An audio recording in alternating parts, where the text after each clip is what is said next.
So what's being passed around are just a few prayers. In Buddhism, if you're not familiar with Buddhism, prayers are really just about how we direct our minds. Just kind of putting words to certain thoughts. Can everyone hear me okay, by the way? Is the volume okay? Yes. Good. So if you just read these words together, they just kind of set our intention, why we're here, some certain thoughts that we want to develop. And then at the very end of the teachings, the dedication prayers, these are a way of kind of wrapping things up at the end. And I'll talk a little bit more about those when we get to the end of tonight. But just so you know, reciting these prayers doesn't make you a Buddhist. These are just about, our own way of preceding the teachings with a couple of prayers. And then I'll also be doing a short meditation before we begin and give you a chance to think about why you're here and to begin to look at this subject of gratitude, how we work with this in our lives, and then we'll go into the teaching. And these teachings, by the way, are going to be more interactive. I tend to teach these a little bit like that, so I really do want to encourage your participation in what we're looking at in terms of this subject. So what we're going to do to begin with tonight then is just to recite the very first verse there, A, before a teaching. And these two kind of thoughts that are in here, what's called taking refuge and generating bodhicitta.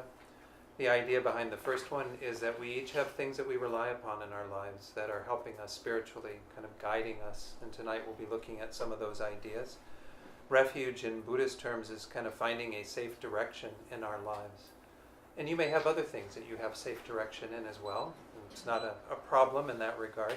But if there are things that you feel you can rely on and attest to a bit of this in the first two lines, there's three jewels that we take refuge in. The Buddha, who is the teacher of all of these teachings we examine, the Dharma, which are the teachings themselves, and then the Supreme Assembly, which are the practitioners, particularly those practitioners that are a little more advanced than we are, that can be there to help us, to guide us on the way.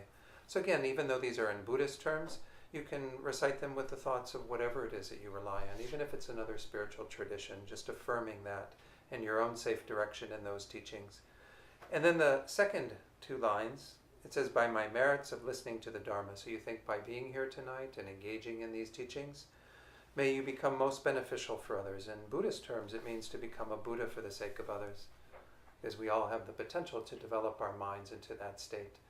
But whatever that means for you again too. So don't feel like, again, you have to work with these in a literal way, but rather just finding where your own heart feels connected to these lines that we're going to recite. So we're going to do this tonight. Let's do it twice in the English, and then we'll do it once in the Tibetan, just so you hear the Tibetan and know the melody for that. So, I take refuge until I am enlightened in the Buddha, the Dharma, and the Supreme Assembly. By my merits of listening to the Dharma, may I become a Buddha to benefit transmigratory beings. I take refuge until I am enlightened in the Buddha, the Dharma, and the Supreme Assembly. By my merits of listening to the Dharma, may I become a Buddha to benefit transmigratory beings. Sangye chodam soki choknam la, jangchu bardu dakni kyabsu chi, daki chunyen gipe sonam gi, dola penchir sangye drupar sho. Okay, very good. So you can then just set the prayers aside. We'll use them at the end when we recite the dedication prayers. As I said, let's start with just a short meditation. Give ourselves a chance to kind of let go of whatever distractions we might have in our minds. We've all had busy days, so no doubt we have a lot of things flying around in our minds. And it's good to set some of that aside and also to focus the mind a little. So we're going to use the breath to do that. So the first thing is just to pay attention to our bodies. If you're sitting on the floor, just find a comfortable place for the legs. If you're sitting in a chair, it's nice if the feet can be flat on the ground in front of you. The back should be upright, straight. If you're sitting back in a chair, that's okay, you can do that, but some people find it useful to move a little forward and find a place where the back can be naturally straight, naturally upright. And I'll just point out a few other elements of posture, since no doubt many of you in the room already know meditation to some extent. The head should be upright, so we don't want the head, leaning over. It kind of compresses the energy a bit. So the head should be upright, just on top of the spine. And then you can tilt it forward very slightly, tucking your chin in just a bit and bringing your gaze downward. And in this tradition, it is good if you can keep the eyelids slightly open. We encourage this particularly in the evening when we're meditating, because we all have had days that were filled with lots of activity. So when we come to sit here, it can sometimes cause us to get sleepy, tired. So if you can keep the eyelids very slightly open, just allowing a little bit of light in, and then having that downward gaze. And you're not staring at anything in particular, just maintaining a soft focus to the eyes.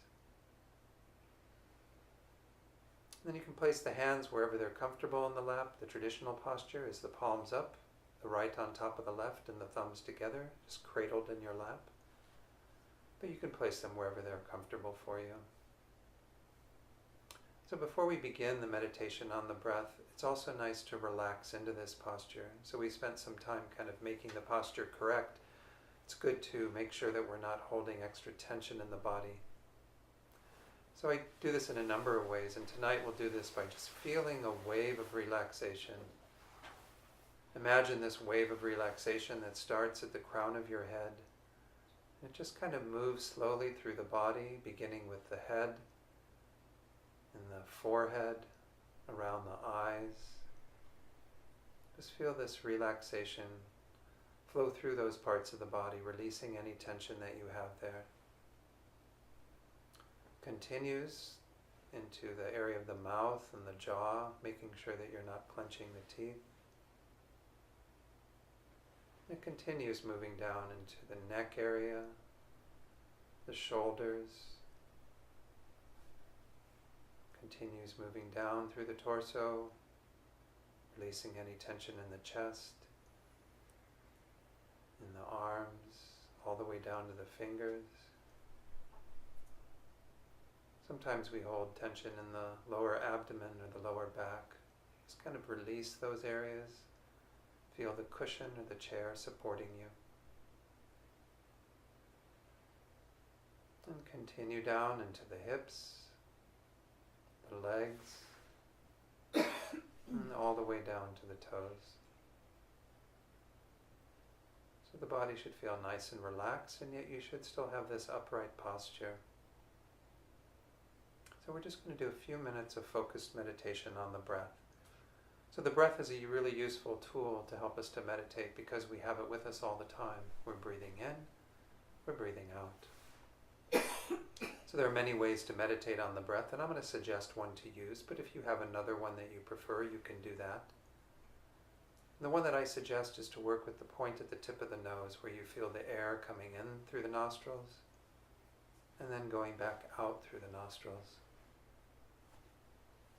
So usually people feel it somewhere right in that area of the tip of the nose, sometimes on the upper lip. But just tune into that sensation as you breathe in, as you breathe out. And that's going to be the basic meditation for the next few minutes.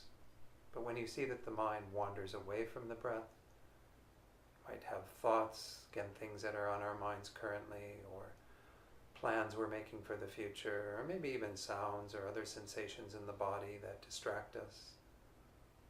When that happens, we just simply acknowledge those. Let them go, make that choice not to continue to follow those, and then return back to the breath. So we'll do this in silence for just a few minutes, and then I'll lead you in a short reflection on the subject of gratitude and begin to explore this together.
So now to begin to explore this topic of gratitude, what I invite you to do is to think about the ways that gratitude flows quite easily for you right now,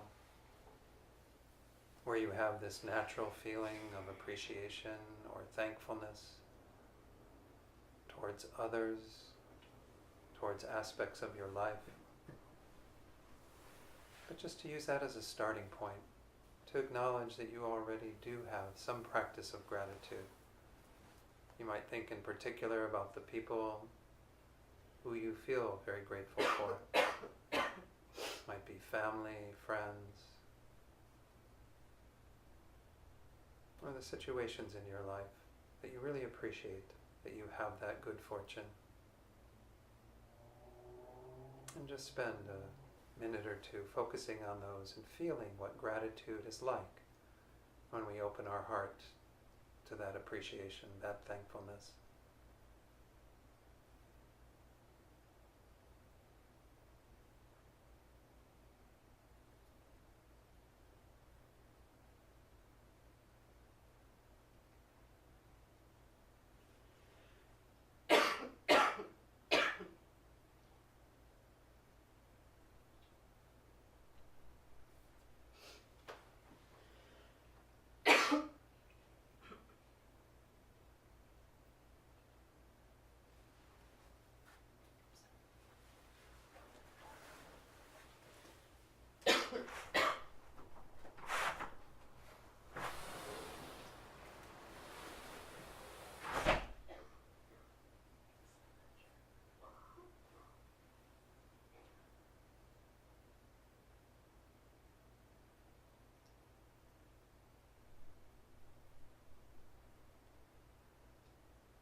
And then as part of this reflection, I would also encourage you to take a look at the places where you're stuck,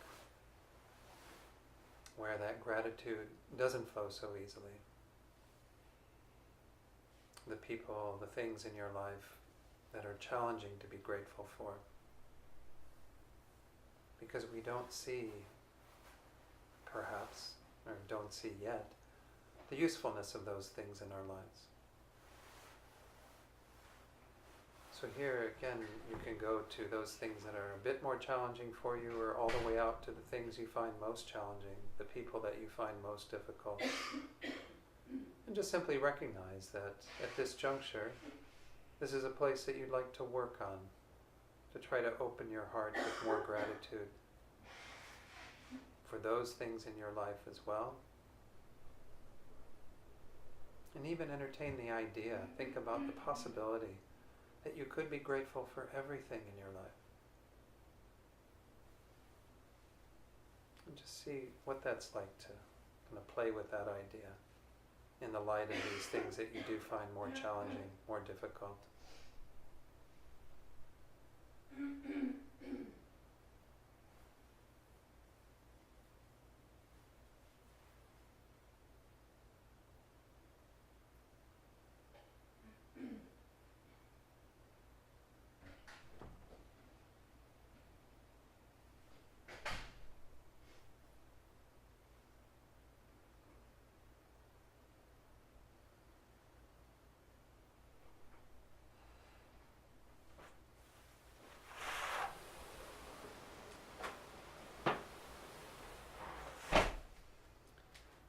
And then when you're ready, you can open your eyes fully, and we'll begin this exploration together of this topic.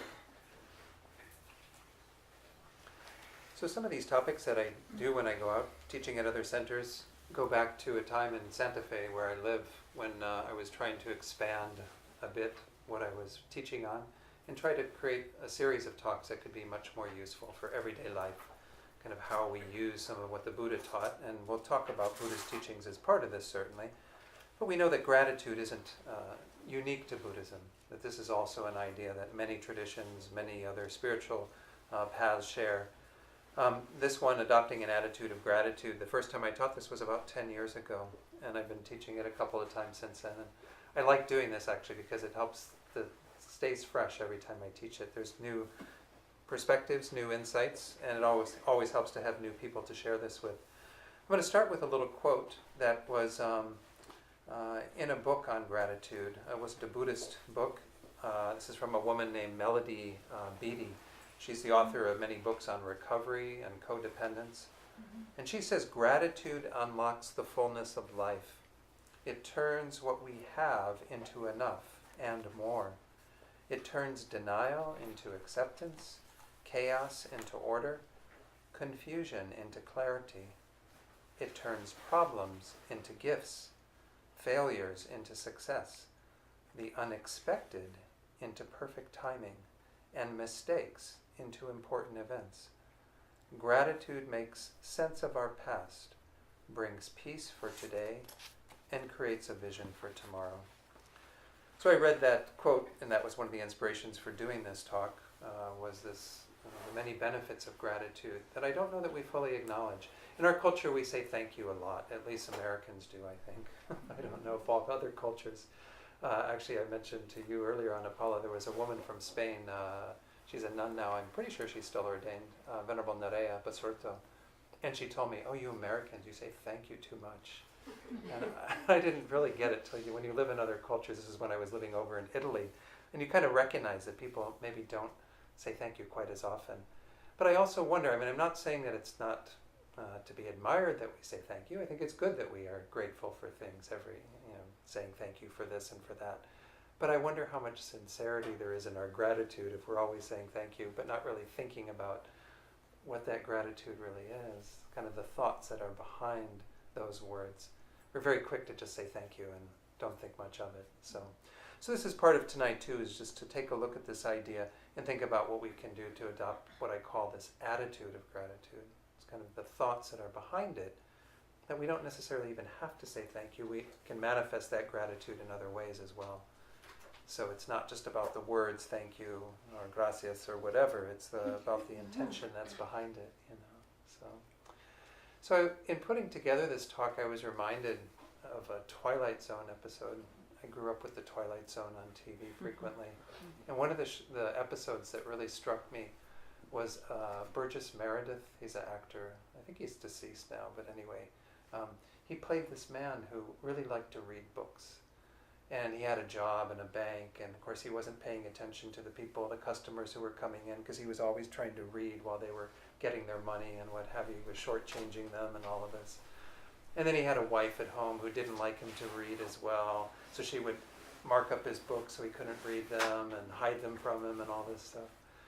And he was in a bit of a state where he wasn't feeling much gratitude for the people in his life, and he never vocalized it, but it was obvious that he would have liked a world where he could do whatever he wanted, where he could read all day, kind of be in his own little world of solitude and read.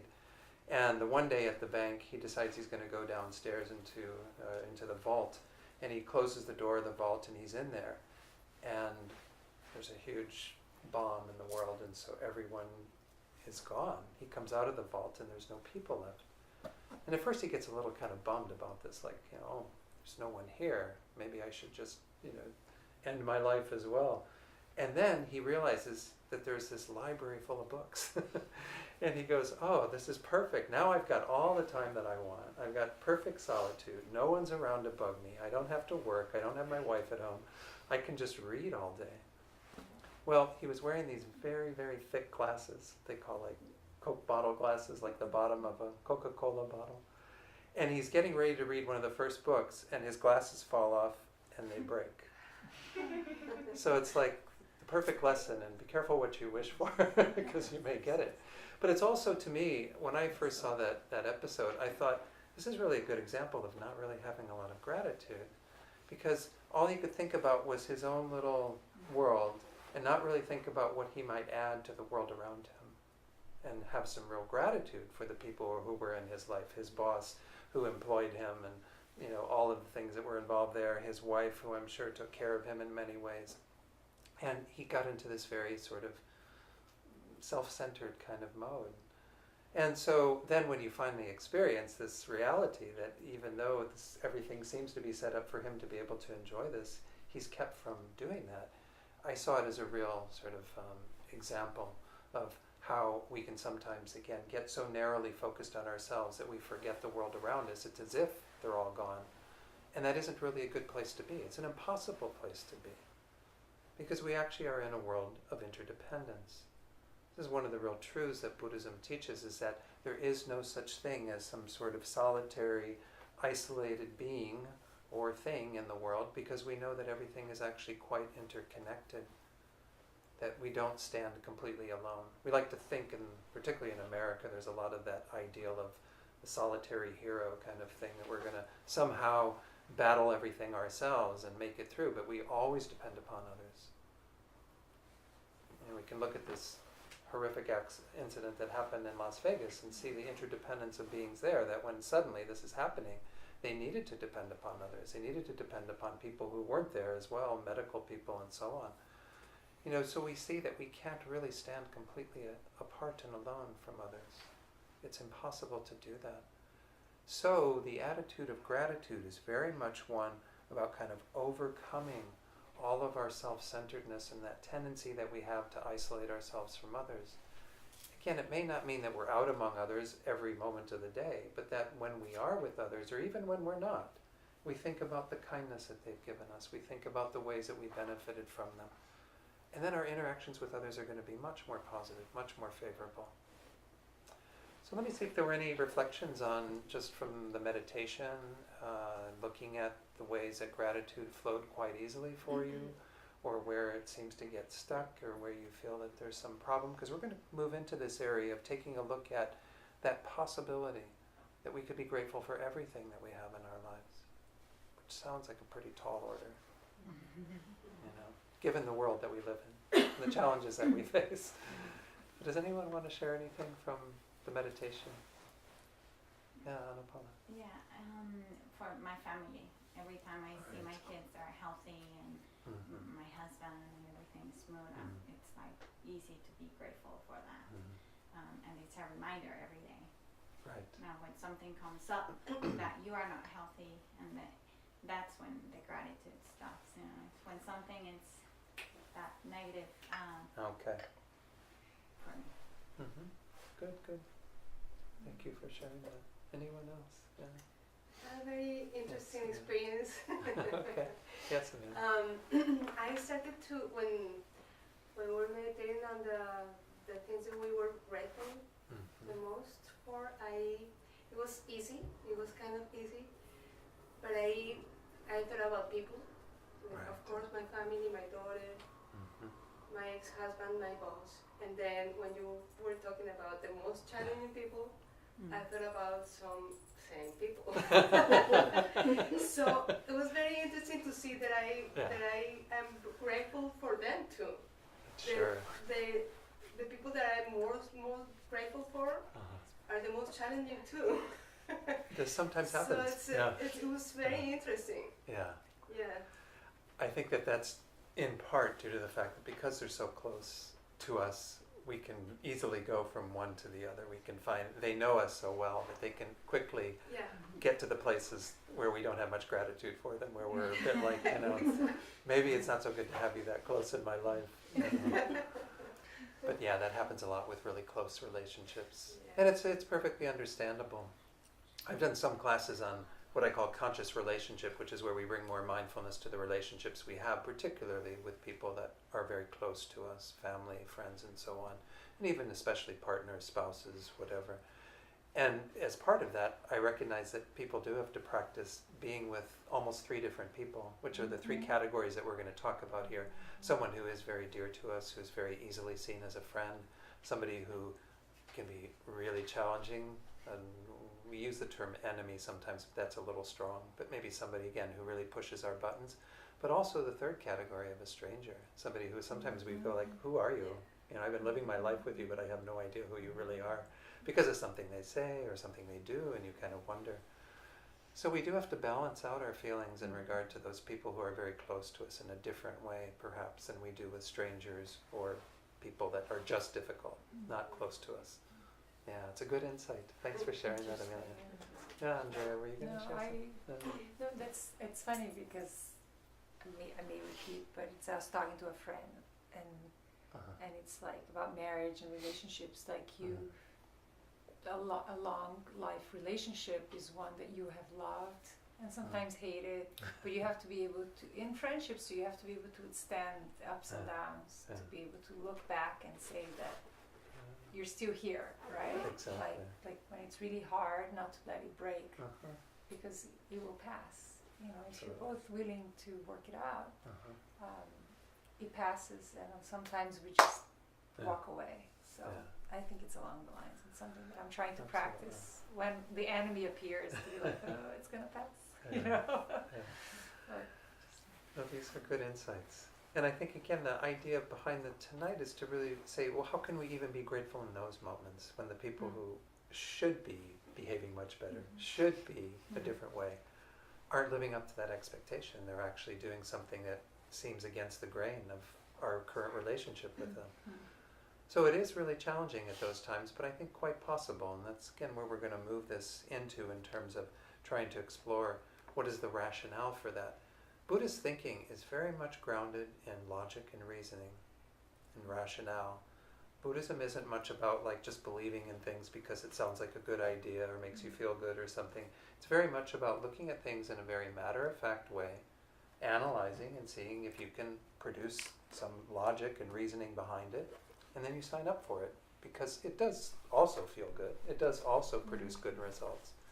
But if it makes sense, if it's grounded in some form of reasoning and logic, then we can get behind it a bit more. We are very much a culture that's grounded in that. We like to do things that are kind of proven, that do have some grounding in that way. So this is what we'll take a look at. Any other insights? Thank you for all of these that you've shared. Any other insights from the meditation? No, I was just going to share that the thing that came up, I mean, the gratitude was, again, very easy. I mean, thank God, many kind of different reasons to be thankful for. When it comes to the things where it's hard to feel grateful for example, when you experience a very close loss, and when you experience grief, then it's very hard to see how to be, you know, like how to live that in a gratitude state of mind. You know, I think that time definitely helps you heal, and through the Dharma and the teachings you can start to at some point become friends with losing the people that you love, but still, you know, like it's a very challenging state of mind. Absolutely.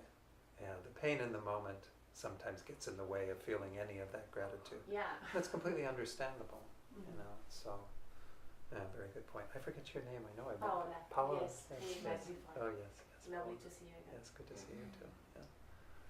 So I think there are some challenging times certainly in our lives where, I mean, like if, I hate to keep bringing that up, but it's on everybody's minds, that if you go to the people who were left behind in the Las Vegas shootings, the loved ones who lost people, it'd be very hard to tell them they should be grateful for that in some way. I mean, it would actually seem cruel to say that.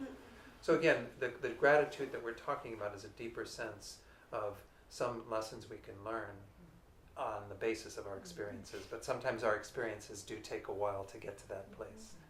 That while they're really difficult for us, while they're really challenging for us, that may not be the best thought to get us through that. It may be that we have to experience that grief. We have to go through that process of letting that go before we can get to the other side and really see the gift that people can still offer in spite of that. You know, those experiences can still be there in that way. It's a tough one though. It's a really hard one. Yes, Francesco. I got the name right, didn't I? Francesco, perfect. Okay, Because good. you've been in Italy, you remember also the Yes. good pronunciation. Perfect pronunciation. For me, it's almost more what I was thinking is that for the good things, it's easy to be grateful. For the bad things, it's not easy, but somehow you have a road path because you learn something even from the bad experience, the worst experience. The middle way is more difficult for the people that you don't care too much. Sure. To be grateful for the people that does not count a lot in your life, or for the things that are a little far away, that does not hurt you or does not give you something good. Right. Yeah, and that is another group to work with, is those sorts of experiences and people. Good. Yes, thanks for sharing that, Francesco. Anyone else? Amelia? No? You've got lots to be grateful for, I can tell. Yeah. So let's take a look at this a little bit further then, and kind of move into this. Just so you know that in this tradition, this meditation on gratitude, working with gratitude, is really a part of a bigger set of teachings. It's all about trying to achieve our greatest potential. In the prayer tonight, I was mentioning that last line is, "May I become a Buddha to benefit beings." And the idea behind that is that each of us has the potential to develop our minds fully.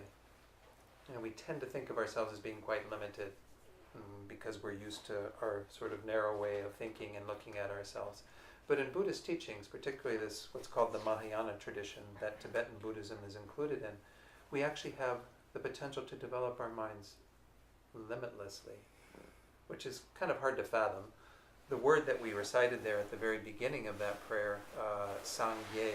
Sangye is the Tibetan word for Buddha, and it essentially means, Sang means to completely purify our minds, which is part of what we're doing by developing the positive side, which is the Gye, the completely developing all the good qualities in our minds. So gratitude is one of those good qualities, and gratitude is kind of an antidote, something that offsets all of our self-centeredness and all of our tendency to be ungrateful, to just kind of be blind to that interconnection with others. So gratitude is used as a tool to help us to develop our minds in this way, to begin to let loose of all of our self-centeredness and move towards embracing an attention to others, trying to be grateful for others in our lives, to appreciate the kindness that they've shown us. So in this teaching in the Mahayana tradition, we go, that word that's there, bodhicitta. This is part of the process of developing bodhicitta. Bodhi is the same root word as Buddha, and it means to awaken or to become enlightened. This is a Sanskrit word, whereas the word I was pointing out earlier, Sangye, that's a Tibetan word. But bodhicitta is the mind that wants to fully awaken, wants to develop our potential to that degree and remove all these negative tendencies. So we develop that mind in a whole couple of different techniques. And the one technique that I'm going to just refer to, just so you have some idea of where these teachings are grounded in the traditional Tibetan Buddhist teachings, is that in that meditation, we try to develop a feeling of closeness to others. Part of the problem in our world is that we don't think that others' pain and others' suffering affects us, that we feel that distance, a bit of what Francesco's talking about. They're strangers, they're just going through their lives and we're going through our lives and they don't seem to be related at all. So this is part of what we're going to look at tonight, is the ways that we can start to see those strangers, even the difficult people. With the friends and family members, maybe, they might have challenging moments for us, but we don't have generally much problem having gratitude for them. But we need to see the other beings through this lens, this idea that they've been kind to us, that they've actually shown us kindness, even though they might be living all the way on the other side of the planet, that there's some kindness that we experience by virtue of those beings. So this is the idea that we're going to be exploring, and it's very much a part of the techniques for developing bodhicitta, because once we begin to see that we are connected to others, then we can't really isolate our own welfare, our own state of being from others, because it's intimately connected to others. I think we can see this to some degree in the world at large, just by virtue of what we mean by society. That if in any particular society, it might not be as large as the entire world, but in any particular society, the health of the society is very much dictated by the health of the individuals. And if you have a lot of people in that society that are neglected and their needs aren't being met, that it creates difficulties and problems frequently for the other people who are there. And so this is all part of that acknowledgement that we are in this together. Fundamentally, all beings are the same. Fundamentally, we're all simply trying to be happy, trying to not suffer. And we are engaged in this life that interconnection is very much a part of the game. And so if we begin to appreciate that and acknowledge that, and once more, as we'll do tonight, see how this is relevant in all three categories of beings, then we'll be able to do that more effectively. Tomorrow night's topic is actually where we begin to look at those three groups of beings and try to equalize our minds in regard to them. So it'll be maybe a nice thing in tandem with what we're doing tonight. The three groups of beings that I mentioned earlier, we just do this naturally. I mean, this is just something that occurs, and it's not to say that it's invalid. it has some validity, some truth in terms of the relationships we have with others. We do have people that we consider to be friends, family members, close ones, dear ones, lots of terms for this. And this is those people who in general, there are exceptions at times, but in general, they're very directly involved in our welfare. They're directly kind to us, and they're frequently quite intentionally kind to us. They want to be kind to us because of that closeness, that bond that we have with them. So again, they're usually not the problem. They can be the problem occasionally, but they're generally not the problem. Because even when they are difficult, even when they do have moments when they're yelling at us or something, we still love them in our hearts. We still feel a gratitude for them in our lives. In the moment, maybe not so much, but in general, we don't have a problem being grateful that we have those beings in our life, that we can go home to them and go to work with them and whatever. So that category isn't really the big one we're going to talk about tonight. The second category, again, I call these strangers. It's a pretty good word for it. We'll look at this tomorrow night in terms of the attitudes that we have towards strangers. Generally, it's indifference. And behind that indifference is an acknowledgement or a perception that they really haven't been that kind to us. They haven't come into our lives to influence us directly or even intentionally. So these are beings who we have to begin to see through the lens of understanding that they've been indirectly kind to us and unintentionally kind to us. So who would be included in this category? I mean, it's a big category of strangers, but how can you begin to work with this? Any ideas from anyone? How would you begin to see others who you don't know at all? Don't know their names, don't know their faces, they're just people on the street, in their cars, wherever they are. Any ideas? I'll share some things, but I just thought I'd open it up to see if anyone had anything to share. The question is, what is it exactly? The question is, what thoughts could you have that would help you to see them as being kind? Yes. Like they feel the same. Okay, good. Feel the same. They live a difficult life Yes. as Okay, everybody. good. That's good. Thank you. What's your name? Lily. Lily. Yes. Thank you, Lily. Anyone else? Other ways that you could begin to see them?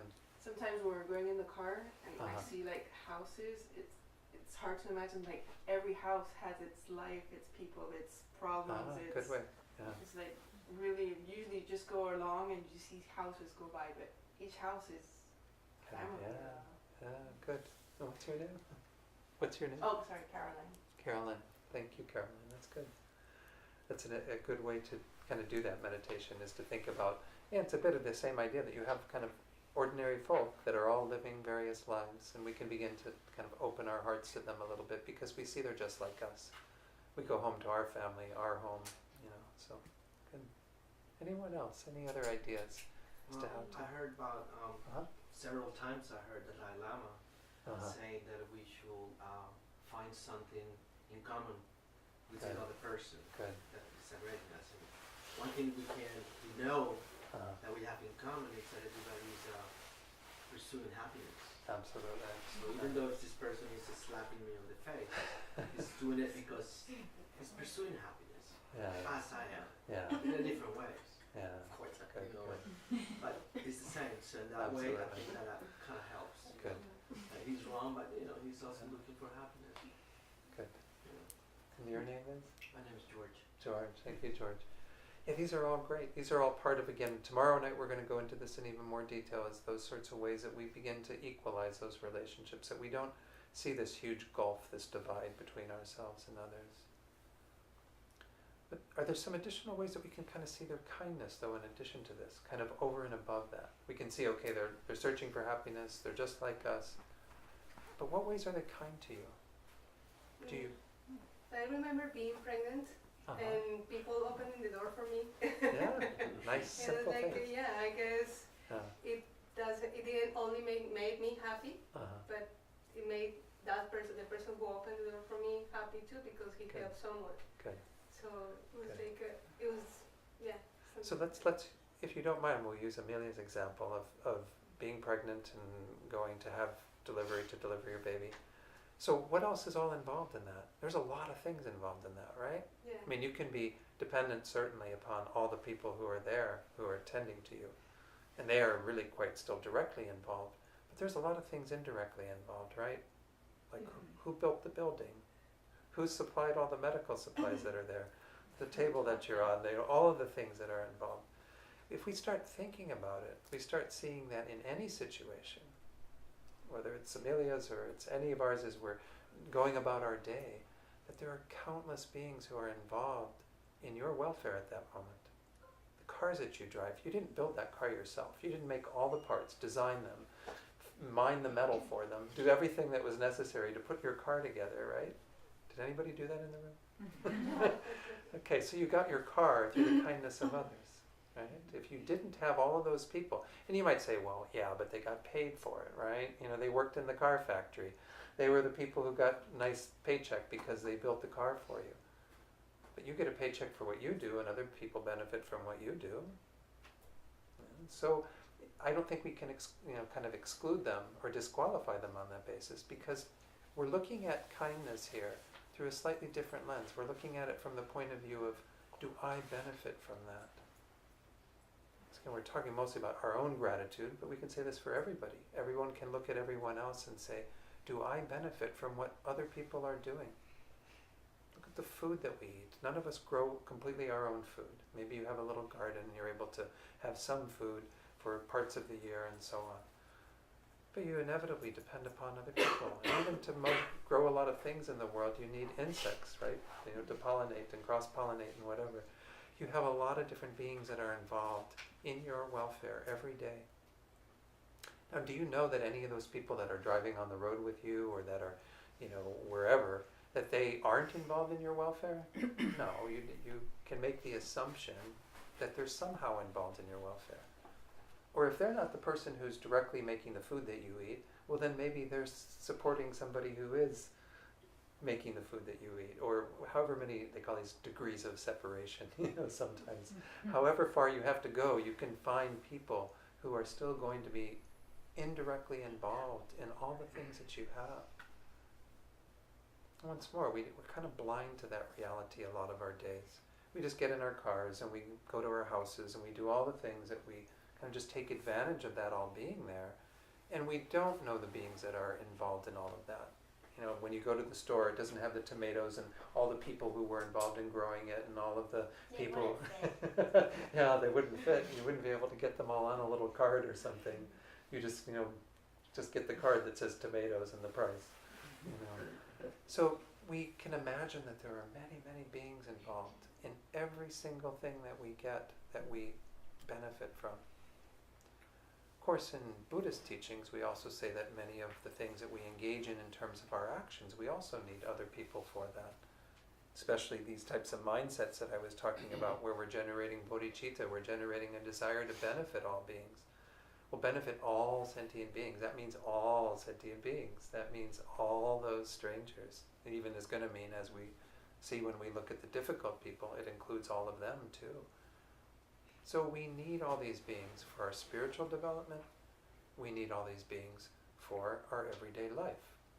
They contribute to your welfare in countless ways.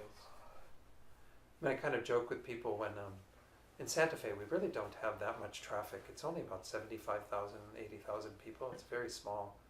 But there are times of year when there's quite a few people on the road, because a lot of people come from Texas and from Oklahoma and Arizona, and everyone's there for all the various festivals and things in the summer. And people start complaining about the traffic. And so I tell people, well, they never build a road for just one person, do they? I mean, maybe if you can hire somebody to build a road for you, then you just have one road for one person. Why do they build roads? For many people to use, right? So if it wasn't for all those people who are out on the road, you wouldn't have the road. I mean, it's there now, and you feel kind of bad because they're all using it when you want to use it. But they would have never built a road for just you. I hate to say it, and you're not that important. I'm not that important. So if they built the road because people will use it, because a variety of people will use it. So don't get mad at the other drivers. Be glad they're driving, because if they weren't out on the road, you wouldn't have a road. See what I mean? It's kind of a way of looking at it a little bit funny, but nonetheless, everything that we have, even those things we share communally, like roads, parks, whatever, we have those because there are other beings. So we shouldn't get all bent out of shape when they're there, when they're in the park, when we're supposed to be in the park, or whatever. So they're on the beach when we're supposed to be on the beach. So any insights on this that anyone wanted to share? Yes, Cynthia. On the same line as George, but maybe a little bit more like on the other side. I always think that we're all going to die, that we're sharing the same destiny in a way. So when I get like upset or whatever with people, we're going to the same direction. Right. We're heading there sooner or later, no? Nobody's excluded from that. So but that gives me like peace of like we are all connected because there's no way out of there. Yeah, there's no way out. So it's interesting. That's actually one of the reasons in tomorrow night's topic on equanimity. That's another reason that sometimes we contemplate. I try to, and I say, well, we share in this atmosphere, the same, like, oxygen. In this room, we all share in this oxygen, and usually I try to see above and say, this is beautiful, and you see the stars, and there's nothing. We are in the middle of nothing. We're like a ball of people and sentient beings and water in the middle of. So we better take care of each other. Yes, this is true. So that's my thoughts when I try to love the others or feel compassion for strangers. The analogy that they use frequently for that idea is that if you had a bunch of convicts who were all on death row together, all knowing that they were going to be dying at some point in the future, which is the reality for all of us, but we don't think that way. We don't think we're on death row, but it would be silly for them to start arguing with each other and get kind of bent out of shape with each other when the reality is that's coming for them. So it's a similar idea. We all have that in our future. It's not a pleasant thing to think about. We don't like to think about that reality. But there's some benefit to having that understanding, particularly as we are in the world, and just recognizing that that's the same fate for every one of us. So there's nothing to discriminate from one person to another because that is the situation we're all in. So we're all in this together. I don't know. It does help sometimes to look at it that way. I think it's a little bit harder sometimes for some people, but any other insights? Thanks for sharing that, Cynthia. On this idea of interconnection, yes, Paula? Yeah, I often think that sometimes, we tend to so easily establish a judgment of a situation. Maybe the stranger, you don't know the person, they are not kind of nice, whatever. I try a lot because it happened to me with someone who is a very dear friend of mine today, and it was a stranger 4 years ago. And you never know what story the other person is living, right? Or what's their momentum, or what's driving whatever attitude or whatever behavior. So, that kind of I do a lot kind of sometimes before kind of saying, like this person is this person is that person did that. So what's the story? What's happening there? What's the bag that they are carrying that is putting them to behave or act or say the things that they say or the way that they act. So I think that's a big part of it. Certainly when we look at how these distorted ways of looking at things arise, it definitely is a part of storytelling to ourselves, making up huge stories about others, whether they be strangers or certainly even difficult people. Sometimes we have a whole storyline around them and why they're doing what they're doing, but we don't know their story. I'll share one little story that's kind of along that lines. I may have shared this here before. I never remember what I share at any place, so it's very hard to edit myself, but this is actually a story that Jack Kornfield tells. Most of you have heard of mindfulness-based stress reduction, MBSR. It kind of derives from Buddhist techniques, and it's been made much more available. There's even people in the military and policemen and so on that are all trained in using mindfulness to keep their stress levels down, to be more attentive to what they're doing, and hopefully also make better ethical choices, though that's always, hopefully that's a part of it. But the story goes that there was this gentleman who was in the military, and he was going through an 8-week mindfulness-based stress reduction course.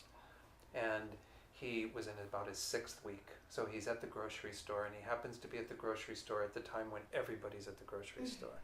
So it's like, I don't know, right after work, whatever time that is, and wherever you live, and there's all these people in line.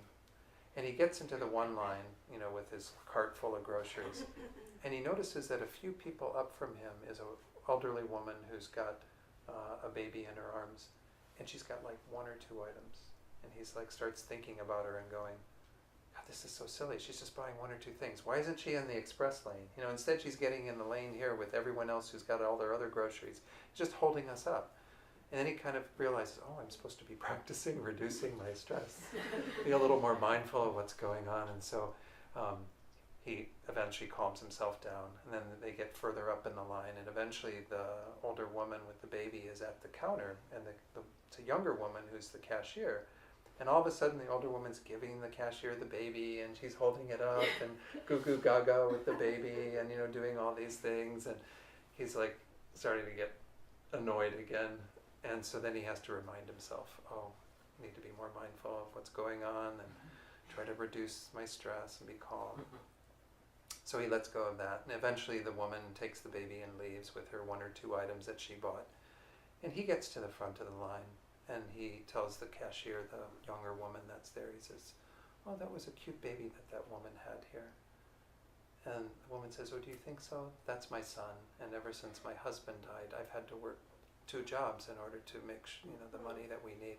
And that's just a few chances that I get to see my son is when my mother brings him in, because my mother has to take care of him while I'm at work. So it's like totally different story, right? I mean, he didn't have any awareness of that story. And all these thoughts that he's having about how annoying this woman is, and how silly it is for the cashier to be playing with the baby when she's got a full line of people, it takes on a different meaning when we know somebody's story. So a lot of times we're doing that, and that does become an obstacle for feeling some kind of connection to them, some gratitude for them. Once more, if you were practicing gratitude while you're in line at the grocery store, you'd be grateful that all those other people are shopping, because stores don't open their doors for just one customer, right? You're not the customer that they keep their doors open for. They keep their doors open by virtue of many people that shop there.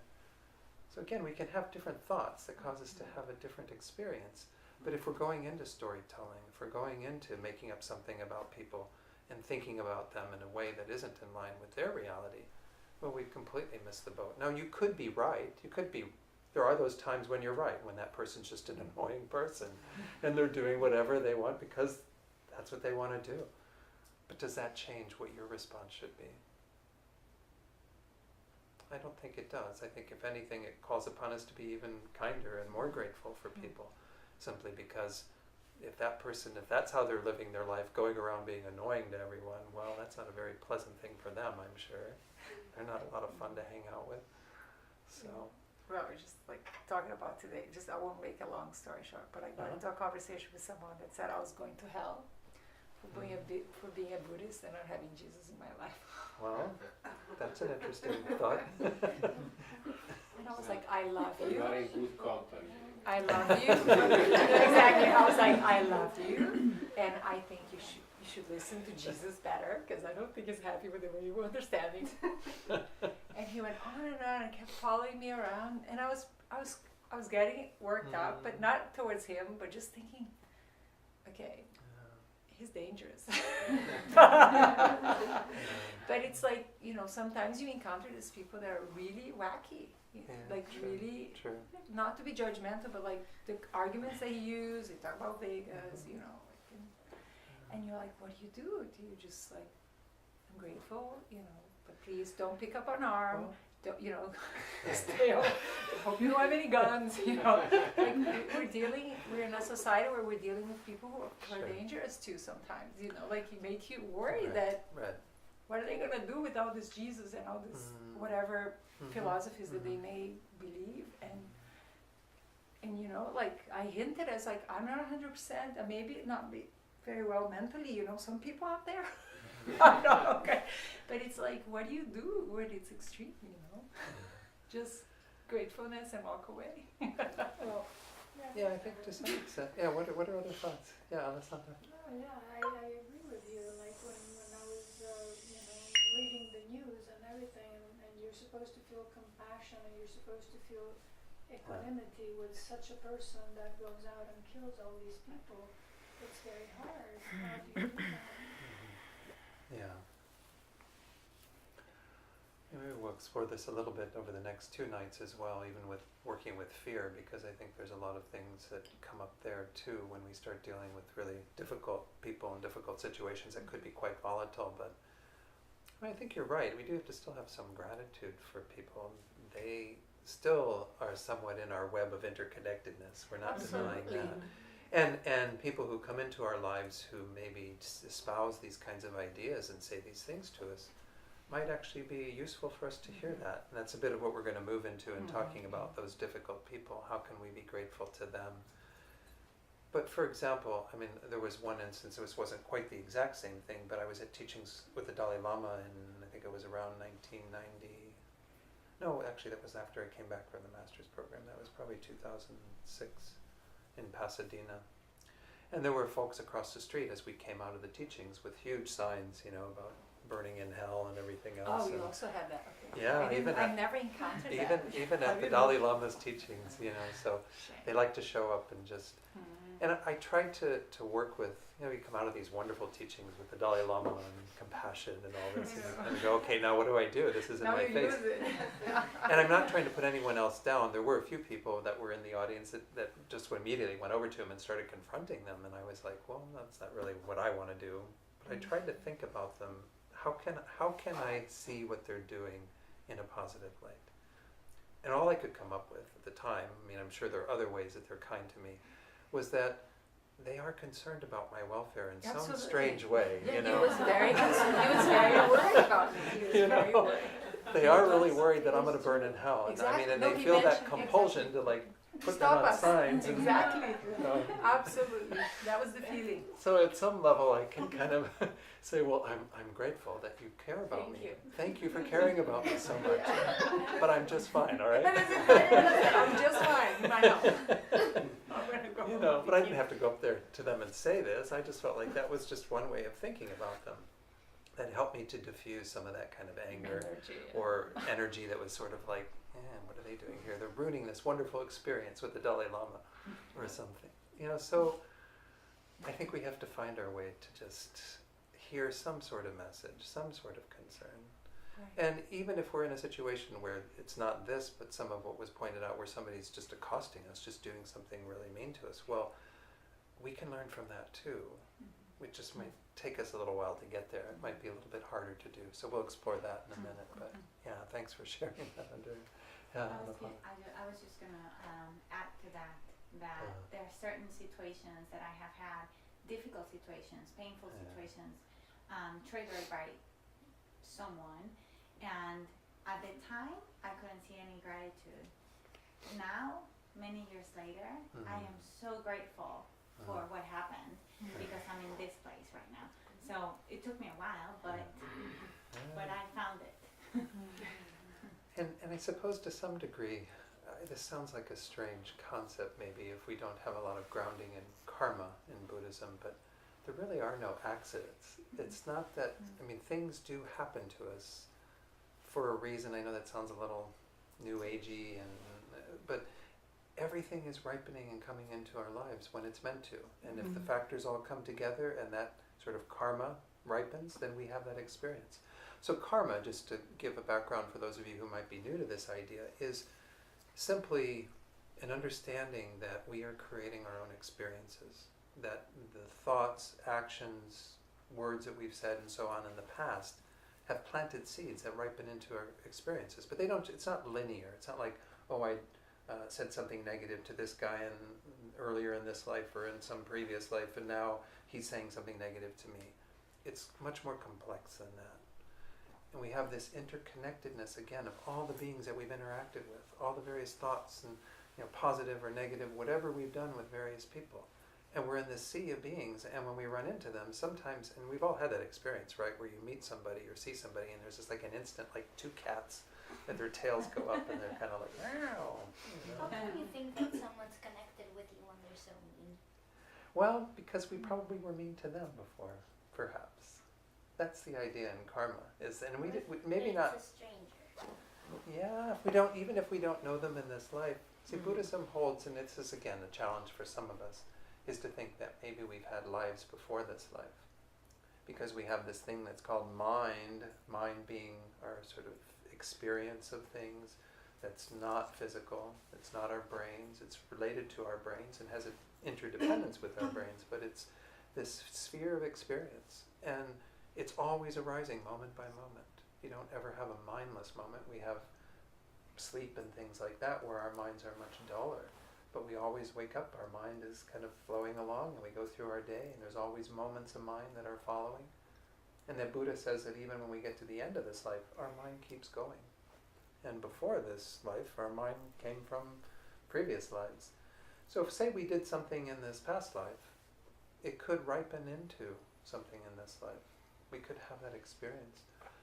And this is just maybe something for most of us to see as kind of a hypothesis, an idea that we could live our lives by and kind of see if it makes a difference.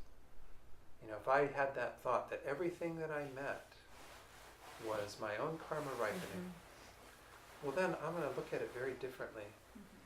Venerable Pema Chodron, you've got a few of her books out there, and actually I think it's the one that I'm going to quote a little from in a minute, called Start Where You Are. She talks about this idea, and I'm rewording what she says a little bit, paraphrasing a bit. She says, karma is life giving you the lessons you need to learn. So if we look at it from that point of view, if what I did in the past has kind of come forward, and now here's this person, a complete stranger, who's being mean to me, who's saying things to me that I find really hard to hear. Well, if I have the understanding that I created that, not that the person is totally off the hook, we're not saying that. That person is responsible for their own actions. And based on whatever connection we had in the past, they come into our lives and they start getting angry at us, upset at us. So they're following their karma and their thoughts, their anger, and they're getting angry at us.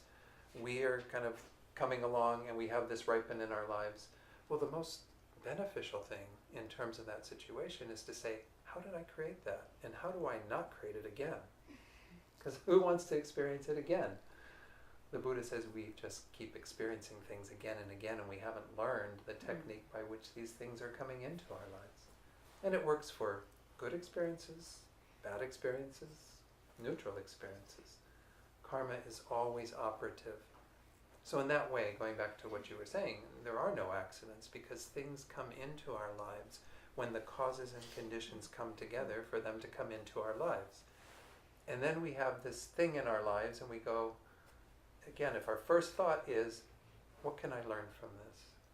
How can I actually not create this negative thing again? Or if it's a positive thing, what can I do to create that again by not getting all prideful about it and not getting full of myself because I've created such wonderful stuff in my life, but actually recognize that there are causes behind why I'm experiencing that. So let's use the example of gain and loss. If you had a lot of money that unexpectedly came into your life, and you get home and there's a check in the mail, and you have no idea that this was coming. It's just like a gift from who knows where.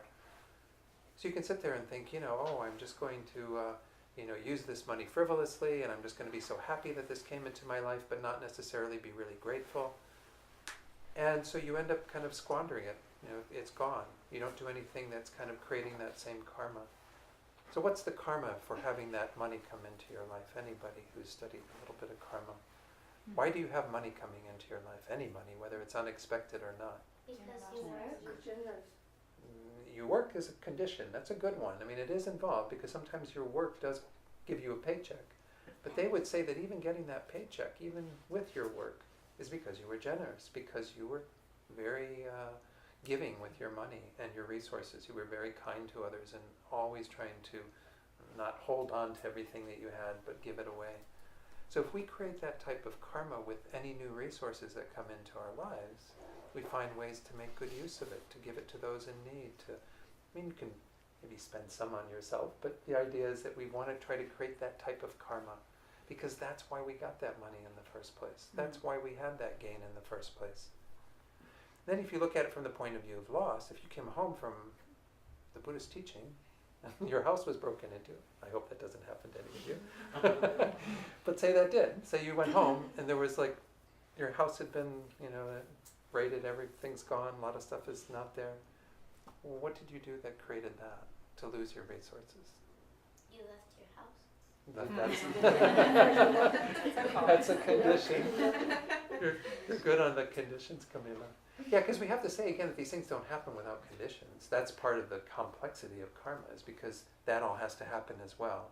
You have to be gone at the time when somebody's going through your neighborhood looking for a house to break into, and your house has to be easy enough to break into for them to break in. There's a lot of those conditions. You didn't lock it because you forgot? That can be another reason. But they would say the main reason why you had that loss is because you created the causes through your own miserliness, or maybe even stealing from others, taking things from others. So you've kind of had that ripen into that experience. So when you get home and you go, oh my gosh, my computer's gone, my whatever, all these things that you had are gone, you can go, that's that karma I must have created in the past. That was me being miserly, or me stealing from others, taking what didn't belong to me. Now I have to be more respectful of others' things. And you put more attention into that, because it's not a lot of fun to come home and have your stuff stolen. But if you end up getting angry at the person, or even doing a lot of things that would be different karmas, different actions that'll be not so favorable, then you haven't really learned from the situation. You haven't really taken away the lesson that is bringing you. So everything's bringing us a lesson. This is like a revolutionary way of looking at life. And again, I can't prove karma to you.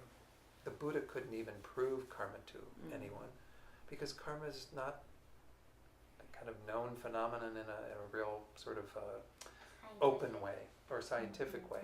It's what's called a hidden phenomenon. And so Buddhas and people who have developed their minds to that degree can see very clearly what's going on and know the karma of others. This is one reason why we want to become a Buddha, because then I could look at Camila and know exactly what's happened in her past lives, and say exactly what she needs to hear, because I can help her in the light of knowing her karma. But if I don't know anybody's karma, then I don't know what's going on for them, where they've been, what they might need, what words would be useful. Pardon? How you can help. Yeah, how you can help, exactly. That's why we want to become a Buddha, because we want to be able to help in the best way. And I'm not saying we can't help people now, because we can, but we're limited. And we can go up to that person on the street and try to help them, but we don't know all the complexity of their past and where their minds have been and what they've developed and not developed and so on.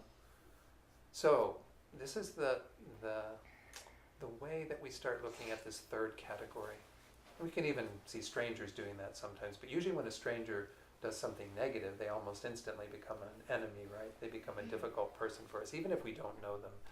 Even if we don't know their name, they're all of a sudden, hey, what are you doing to me? They're a challenging person for us.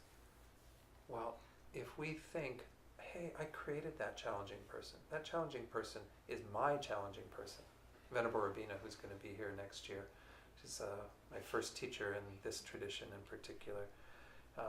She was talking about generosity, which I was just reflecting on a little earlier in regard to that being how we gain resources or have things in our lives. She said, if you're walking down the street and there's a homeless person coming towards you and asks you for money, that's your homeless person. Don't think that's somebody else's homeless person. Don't think, oh, it's the person that's going to come down the street after me that's going to take care of them. I mean, even if we can't give them something in that moment, or even if we don't think it's the right thing to give them something in that moment for whatever reason, we still can have positive thoughts towards them. We still can shower them with loving kindness. If we can't get our money out and give them something, or food out to give them something, at least we can hold them in our hearts. So anything that happens in your life, including these difficult people, these enemies that we find it so hard to be grateful for, is actually going to help us learn a lesson, if we're open to that idea. And you might think, well, be quite there yet, I would propose the question, but what do you have to lose by doing that? I think we only have to gain from doing that. Now, in our culture, we don't see that that's how people do things, right? When somebody does something really negative at them, people do something equally negative back or worse back. I mean, there's this kind of always wanting to get back at each other. This is what karma has been doing to us, is that we just keep doing the same thing over and over again, and we think it's going to solve the problem, and it doesn't solve the problem. So the difficult people in our lives are not going to go out of our lives by our being difficult with them. Or if they do in this lifetime, guess what? They're not gone, really. They'll come back around like a boomerang. You know, they're gonna be back in our lives in some way. So any comments on this idea before I explore it a little bit more in regard to this third category? Some of you I assume some of you having not been here before might be new to this idea of karma and what this means, or maybe not. We use this word karma a lot in our culture, but I think we have a very simplistic way of thinking about it. It's like this very linear thing. I don't know if you ever saw the TV show called My Name is Earl.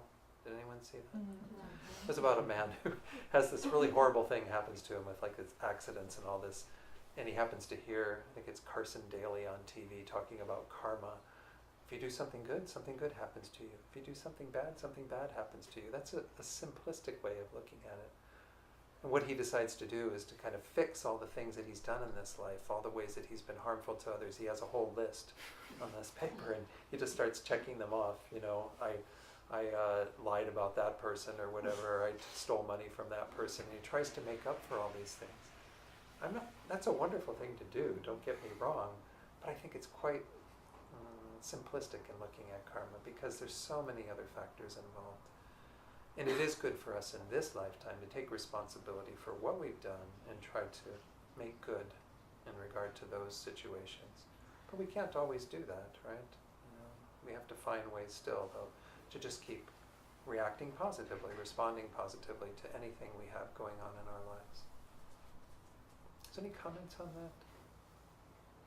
Did you want to share something? No? No? Okay.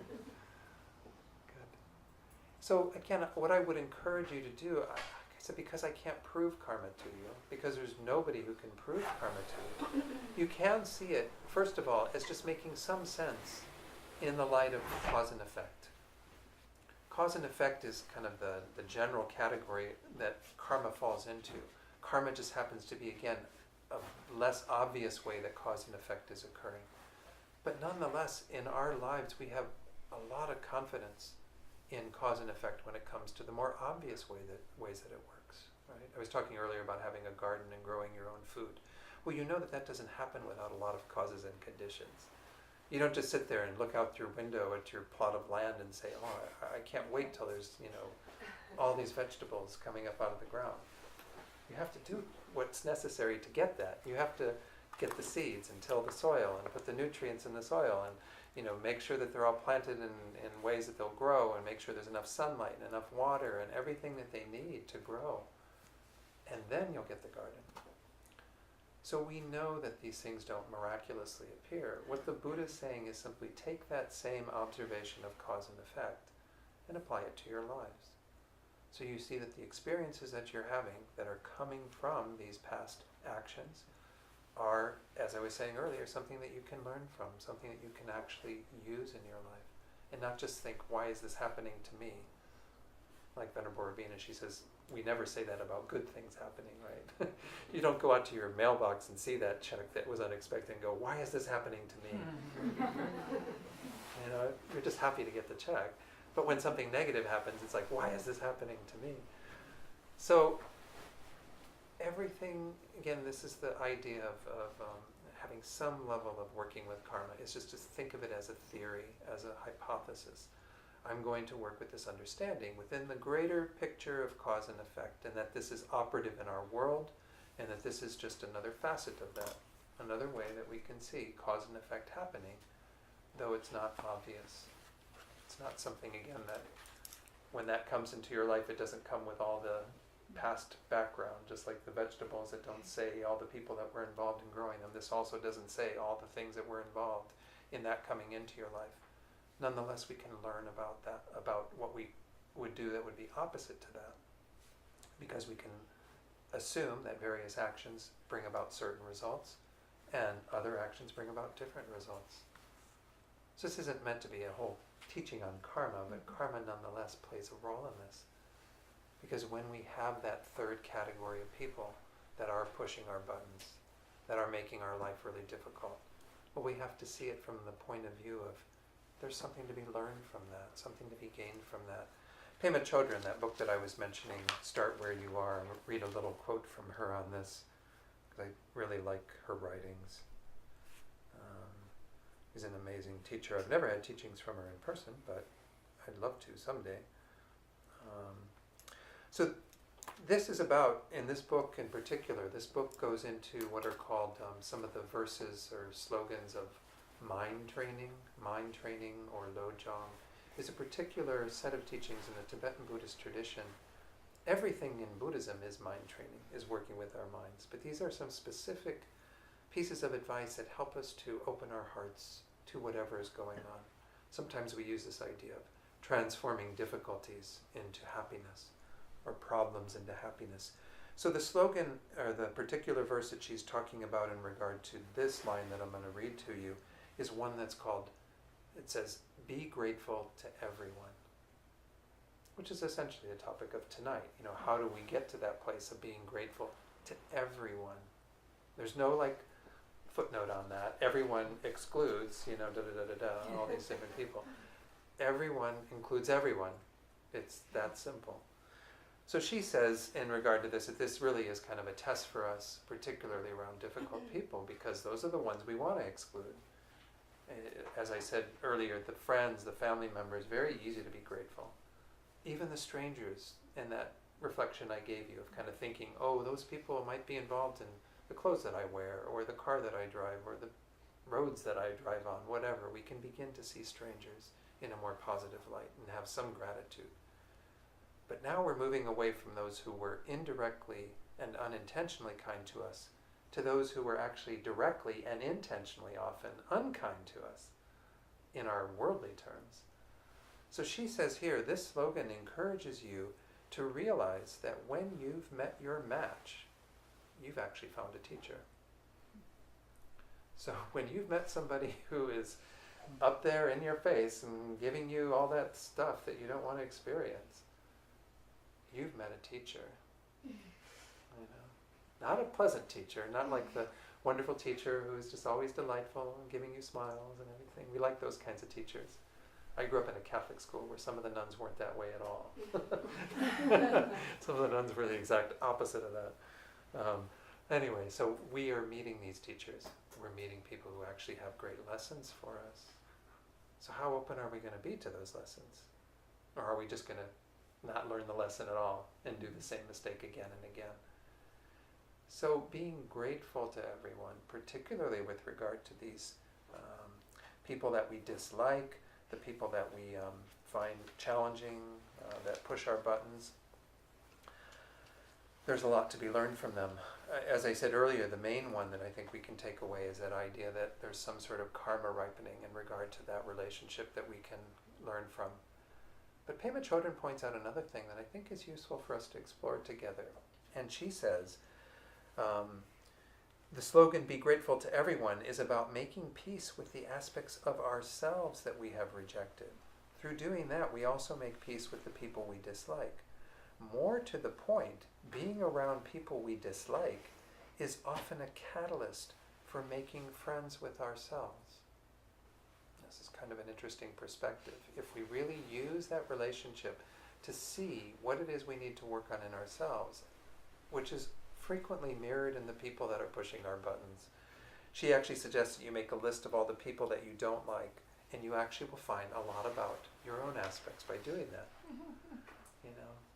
What are the things that you don't like about all these people? Why is it that they're on your list?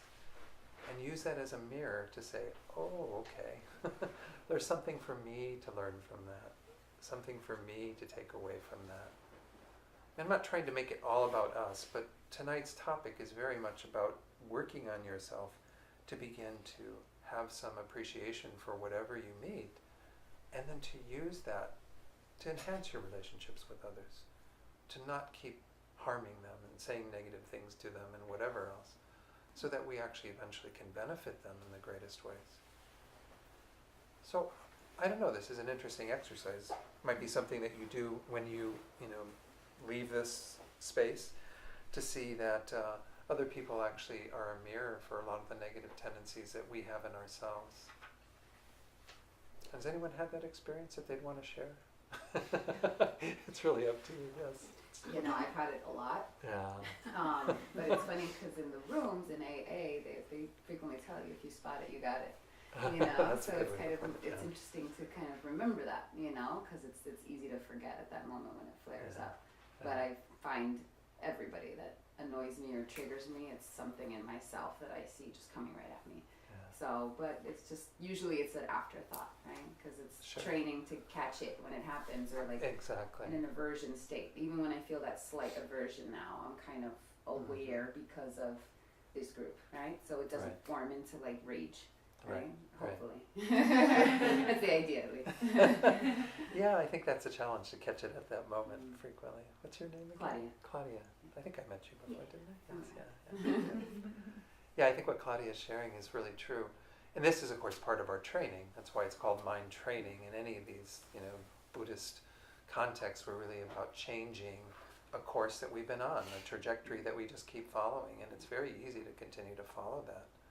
So we need some strength of will and also the support. And the support is these sorts of teachings that we have to investigate and try to see the truth for ourselves. And so if we have enough examples where we can look at it and go, yeah, I can see why that person's in my life and what they're showing me in terms of my own negative characteristics that I need to work on. Well, how wonderful. Then you've got something to support you looking at them differently, or anyone else who comes into your life differently. It's a very, again, change in perspective, a total shift from what the heck are you doing in my life to, oh, come into my life and teach me more. Alessandra. I see it also as a exercise of patience and learning patience and learning acceptance, and but patience especially. I'm like sitting there and thinking, thank you very much, because it's very hard. But patience is what I need. Yes, that is and again, that's exactly the gratitude that we're talking about creating, because if we need those people in our lives. It's not to say that, again, we start annoying people so that we get to practice patience with them. That's not a good way to go about living our lives either. They do what they poke the bear, they call it. Just poke the bear to agitate the bear so that then you get to practice with the bear. Not such a good idea. But if they're in our lives, well, then let's use it for the good of ourselves, but also for that person. Because again, they're not going to benefit if all we do is just keep butting heads with them. We're not going to help them in any way by doing that. They might still keep trying to butt heads with us, even though we're being patient and stepping back and everything. That's, again, at some level we maybe can't fix that, but that's because we just don't have the ability to fix that for that person at this point. So we work on ourselves more and more, and eventually something may shift, something may happen. I'm going to share another little quote that I have a lot of these little quotes that I try to throw in here and there, and this one is really quite appropriate, from Kahlil Gibran. Many of you know the author of The Prophet. He says, I have learned silence from the talkative, tolerance from the intolerant, and kindness from the unkind. Yet strange, I am ungrateful to these teachers. So those folks are in your life as teachers. And being grateful for them means that we are going to actually welcome that in and say, it doesn't mean, I'm not telling all of you, you have to start going home and calling up all the people that really annoy you and think you're going to spend all of your days with them from now on. I'm not saying that that's what you have to do. I'm just saying, if they're in your life, if that's happening for you, then welcome it in the moment and just find a way to learn from that.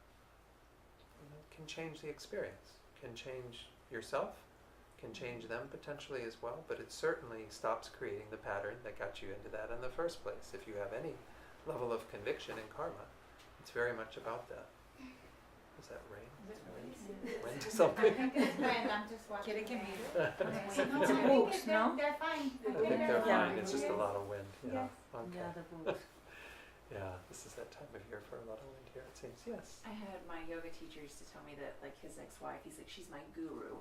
Like, that person that gets you, that's your guru. Yeah. What's your name? Stacy. Stacy. Yeah, Stacy's comment, what this person said, that's actually one of these other mind training texts. It's the 8 verses of training the mind. There's a couple of verses in there that talk about different people that we want to work with, and the one that's very close to that, it's the 6th verse, I think. It says, when someone whom I have benefited, when someone whom I have benefited, and in whom I have placed great hopes, gives me terrible harm, I shall regard that person as my most holy guru. And that's kind of one of the hardest ones. It's a bit of what Amelia is saying, is that those people who are very close to us sometimes push our buttons the most by doing something because we have a different expectation of them. It is coming down to expecting that they're going to behave in a much more beneficial way because of the relationship we have with them as a friend or a dear one. When those people turn on us and they actually do something that's really harmful to us, that's like, oh, my most holy guru, my most holy teacher, somebody who I can really learn a lot about. But we learn a lot about it by looking at ourselves at that time. What's the state of my mind? Can I change my mind to be more patient, to be more tolerant, to actually walk away from that understanding that I created the causes for that and I need to pay attention to that, be better friends to others, take care of others, make sure that I'm not creating that same type of pattern. So they are actually our greatest really difficult. The ones that precede that, because there's three verses that essentially talk about transforming our situations that are problematic. And the first one is just the general one of people who are kind of negative and dealing with a lot of suffering. The folks that we might run into here and there that can be a bit problematic for us, and we need to see them as being quite precious. You know, that these are people coming into our lives to help us to awaken a little bit here and there. The second one are people who actually come into our lives and abuse us with their insults and these sorts of things, and we can learn something from them too. They too are, you know, quite precious in our lives. We can learn how to be humble in the face of that and so on. But this third one is really the Especially when you test. have expectations of someone and they don't live up to your expectations. There's this phrase that somebody brought it into a teaching that I had, and I have not found yet who this is attributable to, so it's an anonymous quote at this point. He said, expectations are premeditated resentments. I don't know who said that. If anyone knows, let me know. But they're like, we have these expectations, and inevitably we're going to be resentful of them, or they're going to be resentful of us because we're expecting more out of them than they're capable of living up to. So expectations are a big part of this whole thing. And if we replace expectations with gratitude, it's a very different dynamic that's going on. Because then we're not looking at other people from the lens of, what are you going to do for me and how are you going to live up to what I want you to do? Rather, we're going to be open to whatever it is that they are. If we come home from work and the people that we tend to always get the nice, warm, fuzzy hugs from are really bristly and difficult for us, then we learn something from that. We don't have that expectation. We're grateful for them in our lives and what we can learn from that. What was that? Expectations? Or premeditated resentments. What comes to mind is that it's almost a contract without the second party.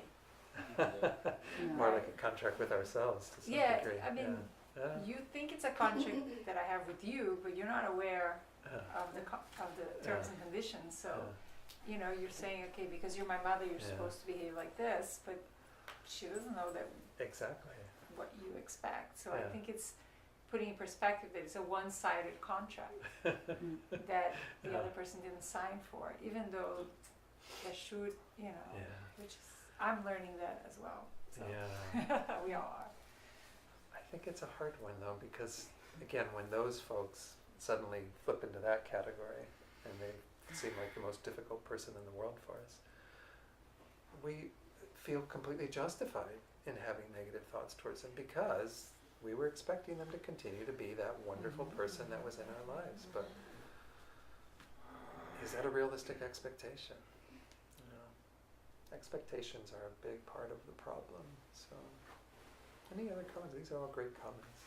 Yes, Claudia. You know, one trick that's helped me a lot is to, I used to feel like my anger or this reaction with the disappointment especially, was like strength and coming from a place of power. Right. But it kept kind of not, even my reaction kept not giving me the result that I was expecting, even after this. So like it became clear that wasn't working. But I started looking, a little bit like Alessandra said, you're practicing patience, but I started looking at my own reactions as my limitations. So it's not that, let's say you were the cause, right? That's the common, you're the cause of my this. But the truth is no, I chose to react with anger because of my own limitation, right? Because I couldn't practice patience or love, right? So that, to start to see myself as limited, not in a bad way, right? But like just to be like, okay, I can break through, like you said. I don't need to abide by that limitation, because there's other people that have shown me, like it's possible to get what you want without having to react that way, And what Claudia is pointing out, I think is really important, is that when we get to a place where we recognize that we do have the choice, that's a huge accomplishment. Even if you're not making the right choice all the time, at least to acknowledge that you have a choice, that you can be patient and tolerant, in the face of people who are the opposite. It's your choice. But the other understanding that's kind of a corollary to this, that's important to acknowledge, is that most of the people that we run into don't have any idea that it's a choice. This is why we frequently talk in Buddhist terms of being under the control of our delusions, our afflictions. Because most people, ourselves included, a good share of the time, just on autopilot. We're just following all the patterns that we've created in the past and not even questioning them. And we get reinforcement from society at large that it's perfectly fine to do that. It's right to get mad at them. They shouldn't have done that to you. Your ex shouldn't have, left you, or whatever the case might be. They shouldn't have cheated on you. They shouldn't have. We keep hearing that. And we think we're totally justified in following those same patterns.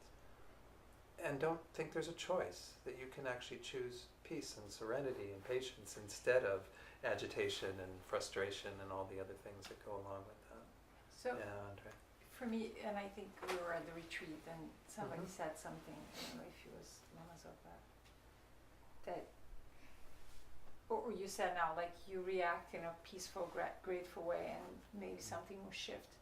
But what points, and especially like pursuing goals or looking for, achievements, at what point it's passive, like for our Western society, we're pushed to like excel and do things. Right. At what point you're being passive or you're being a carpet? For me, it's always that question that I'm left with.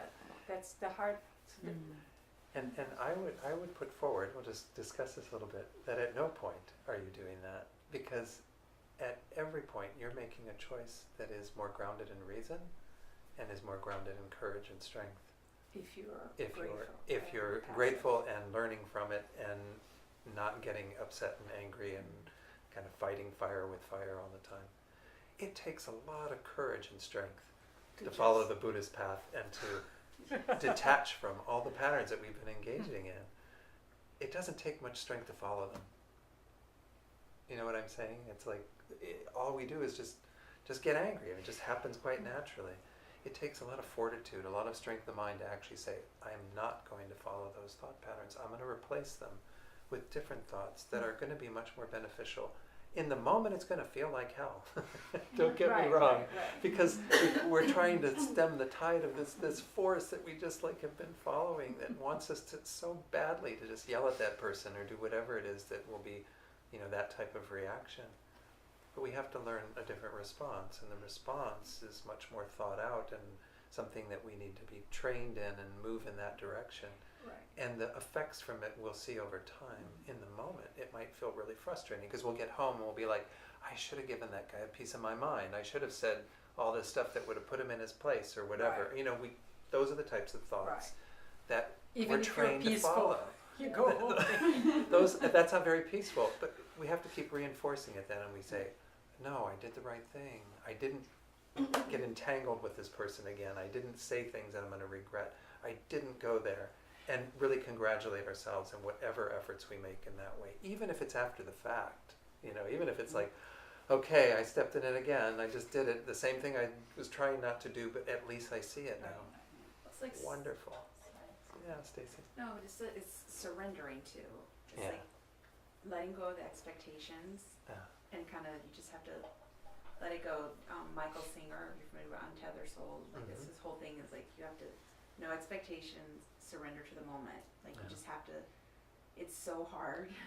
It's very hard. It's very hard. And beyond surrendering, it's also then embracing it as a lesson. As I said, really saying, okay, this is in my life. I'm not going to resist and fight against it. Rather, I'm going to say, what can I learn from this? As I said, it doesn't mean that you cozy up to that person and go hang out with them and let them abuse you till the cows come home. You do.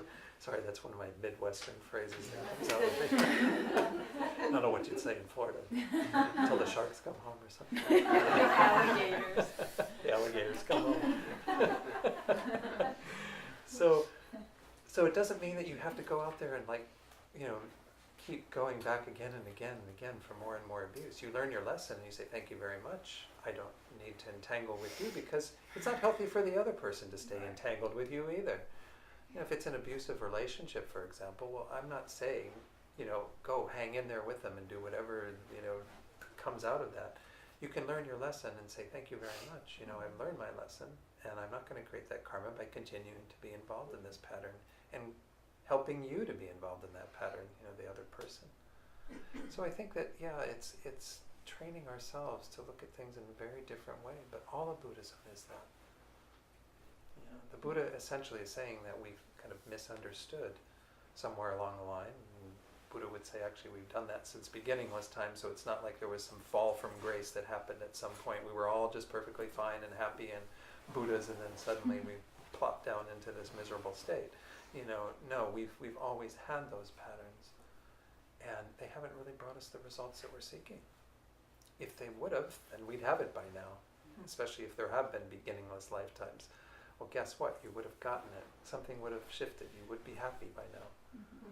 But we're not really happy. We're still continuing to do the same sorts of things, continuing to have the same sorts of frustrations, the same types of problems. So, do something different. There's that phrase, I don't know who this is attributable to on the internet. They got so many different people that said this quote. I think Ben Franklin is attributed to have said it at one point or another, but who knows? That insanity is doing the same thing over and over again and expecting different results. Right? Who said it? I think it was Einstein. Einstein. So I couldn't believe when they said Ben Franklin said it, but there's a lot of misquotes on the internet. There's actually a website called Fake Buddha Quotes. Yes. And there's a monk that's dedicated his life to looking up all these things that are out on the internet and trying to debunk them. And some he can find, some he can actually say, yes, there is this sutra where the Buddha said this and what have you. But so don't trust everything you see on the internet. And that's a quote from Socrates. That's a quote from Socrates.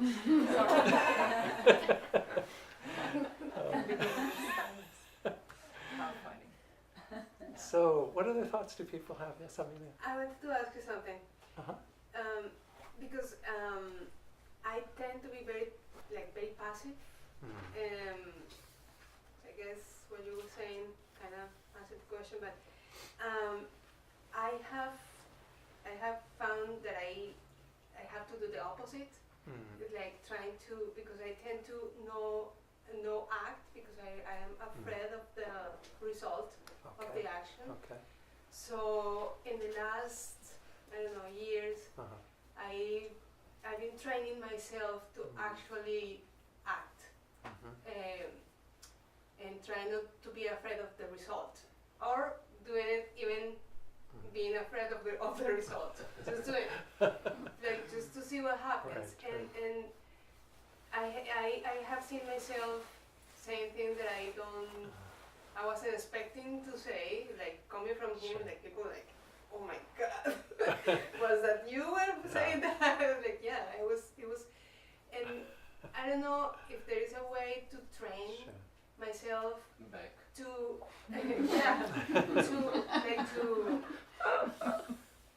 not let people to go over me, but being kind at the same time. It should be a middle point that I haven't been able to find yet. Well, and again, like in answer to Andrea's question, I think that is really what we're aiming for, is to be able to be in any situation with kind of our hearts wide open, our minds wide open, and embrace the reality of what's going on there, but actually be quite strong in how we're going to guide that situation. And frequently it does involve action. Another Venerable Rabina quote, she's actually quoting the Dalai Lama. She says the Dalai Lama, she loves what he says when he says he wants people of action. He doesn't want people that are just like passively sitting on the sidelines. Action, there's nothing wrong with action. I would say even there's nothing wrong with being assertive. It's aggression that we're trying to get rid of. It's the negative state of mind of anger and resentment and all these kinds of things that can make action into something not beneficial at all. And the thing to keep in mind too is that we often don't have, when we are in that active mode and we're acting even from a place of real solid compassion, caring, kindness, but we're acting quite assertively, we don't always have control over the effects of that action. But if we keep our mind clear, our hearts open in the space of that, we've done our side of it. We've fulfilled our side of the contract, in a sense, by being with others in that way.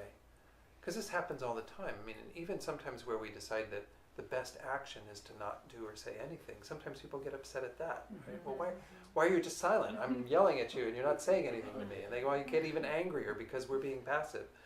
Because we're, and again, passive is a strange word because, like I said, even taking the action of being silent is active in my mind.